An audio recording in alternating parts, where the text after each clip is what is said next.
हे सोनी आमचा धोनी ग, मागूनचा बॉल धरतो, उभ्यानं धरतो, आडव्यानं धरतो, धरताना जीवाचे हाल करतोय, मागून असा बॉल धरतो. यावेळेस आमचा थाला ज्याप्रमाणे फॉर्ममध्ये आहे, अक्षरशः भाल्याला धार लावायचं काम त्या दिवशी थाला करत होता आणि त्यामुळेच हा भाला मुंबईवाल्यांच्या डॅश डॅशमध्ये थाला घाला आणि एवढंच नव्हे, या आर-सी-बी वाल्यांच्या पण डॅश डॅशमध्ये घाला. ही अवस्था आपल्याला थोड्या दिवसांनी दिसून येणार आहे.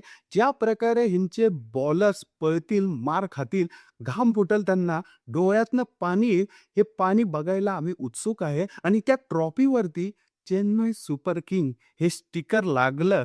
ती ट्रॉफी आमची उठली आहे. आमचा ऋतुराज दादांनी ती हातात घेतलेली आहे आणि हे सगळ्या गोष्टी आम्हाला समोर दिसलेल्या आहेत. म्हणूनच Chennai the great super king यावेळेसची विनर असणार आहे. कारण आमचे प्लेयर्स तेवढ्या फॉर्ममध्ये आहेत. यामध्ये आमचे जे मराठी प्लेयर आहेत, मराठी वाघ आहेत, ते अक्षरशः फॉर्ममध्ये आहेत. महाराष्ट्राचे जे वाघ आहेत ते फॉर्ममध्ये आहेत. यामध्ये आमचा ऋतुदादा ज्याचं सीझन गेलेलं आहे अतिशय चांगलं कडकरित्या.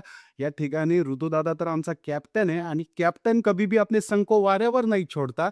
आणि या ठिकाणी जर तुम्ही बघितलं ऋतुराज दादाचा फॉर्म, शिवम दादाचा फॉर्म, शिवम दुबे आमचे जे की वर्ल्ड कप जिंकून आलेले आहेत, T20 वर्ल्ड कप. आणि सगळ्यांना माहिती आहे या ठिकाणी थोड्या बॉलमध्ये चांगली कामगिरी कशी करायची हे शिवम दादाला सांगणं गरजेचं नाही. येतात फटाफट, फटाफट मारतात आणि कुठं त्या स्टेडियमचं नाप मोजावं लागतं. स्टेडियमच्या बाहेर चेंडू जातो. एवढंच नव्हे, आमचा आयुष जो की आता एकदम गरम रक्त आहे आणि हे गरम रक्त जे आहे ते अक्षरशः आता ओपनिंग करणार आणि हे ओपनिंग केल्यावरती आपल्याला दिसून येईल, की बाबारे काय घेतलं. एवढंच नव्हे, आमचं संजू द ग्रेट सॅमसन यामध्ये संजू दादा ज्याला आर-आरने सोडला, आम्ही घेतला आणि यामध्ये संजूने काय कामगिरी केली वर्ल्ड कपमध्ये. या ठिकाणी 4 ते 3 ते 4 मॅचेसमध्येच तो मॅन ऑफ द टूर्नामेंट झाला आणि हा मॅन ऑफ द टूर्नामेंट हा चेन्नईकडे आहे. हा डायमंड, हा हिरा आमच्याकडे आहे. हा दुबे आमच्याकडे आहे. हा ऋतुदादा आमच्याकडे आहे. हा शिवमदादा आमच्याकडे आहे. हा नूर आमच्याकडे आहे आणि सगळ्यात महत्त्वाचं म्हणजे थाला आमच्याकडे आहे आणि थाला म्हणल्यावरती डोकं, डोकं म्हणल्यावरती गेम, गेम कसा पलटवायचा, कितीही मार खायला लागलं, कितीही काय व्हायला लागलं, विकेट कशा काढायच्या, या गोष्टी थालाला सांगणं गरजेचं नाहीये. गेल्या 10 ते 15 वर्षामध्ये जेवढे पण ट्रेन झाले, आता मोठमोठ्या टीमचे कॅप्टन म्हणून सांगतात. आता काही-काहींना तर कॅप्टन्सीवरनं काढून टाकलं, दुसऱ्यांना आणून बसवलंय.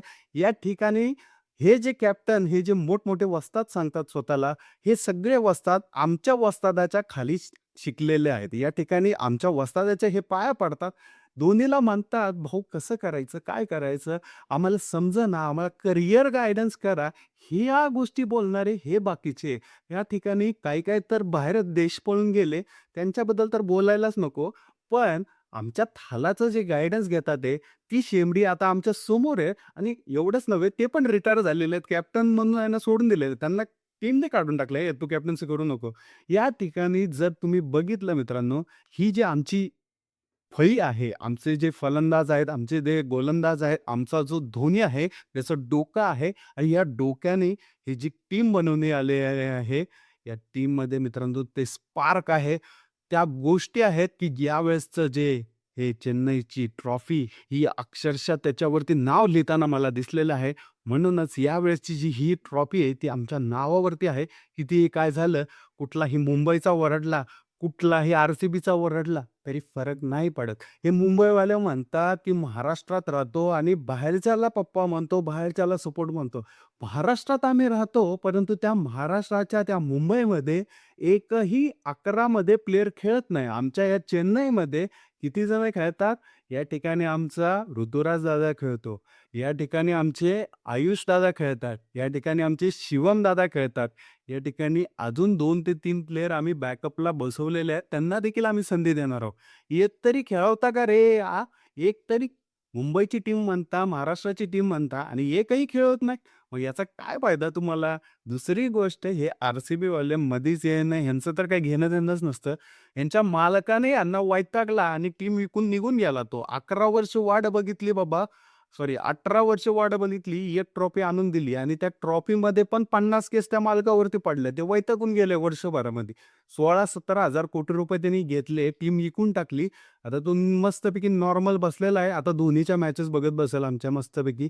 तो टेन्शन फ्री झालेला आहे. एवढ्या केसेस पडल्या, काय नामुष्की करून टाकली त्याची. आणि या आर-सी-बीवाले आम्हाला म्हणतात, की 2 वर्ष बॅन होते, 2 वर्ष बॅन होते. स्वतःच्या बुडाखालचा आमदार बघा ना. मागच्या वर्षी जी घटना घडली, जी दुर्घटना घडली त्याच्यामध्ये अक्षरशः एवढे लोकं मारले गेले. वर्ल्ड कप जिंकल्यागत शहाणपणा केला. अक्षरशः मिरवणूक काढली. अरे काय बोलावं तुम्हाला? किती मूर्खपणा, किती चिरडले गेले. अक्षरशः तुमच्यावरती टीमवरती कारवाई काय तुमची टीमच डिसमिस करायला पाहिजे होती. पण ते का ठेवली आहे माहिती नाही. यामुळे ह्या असल्या गोष्टी तुम्ही बोलू नका. 2 वर्ष बॅन, 3 वर्ष बॅन. स्वतःच्या बोटाखालचा अंधार बघा. स्वतः काय आहे या गोष्टी बघा.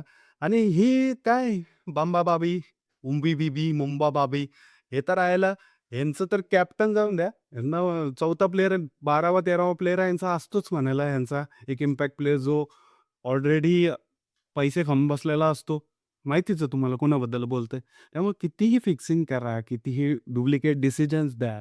यावेळेस विजय हा फक्त चेन्नईचाच राहील आणि वाटलंच तर एक लक्षात ठेवा, स्ट्रीमिंग करणारे आपण आणि यावेळेस आपण जो सपोर्ट करणार आहे चेन्नईला, हा सपोर्ट करताना आपण सर्वत्र चेन्नईला देणार आहे. सर्वत्र, अत्रत्र, सकत्र, सकत्र सगळे चेन्नईला देणार आहे आणि म्हणूनच यावेळेस चेन्नई इज अ गोल्ड.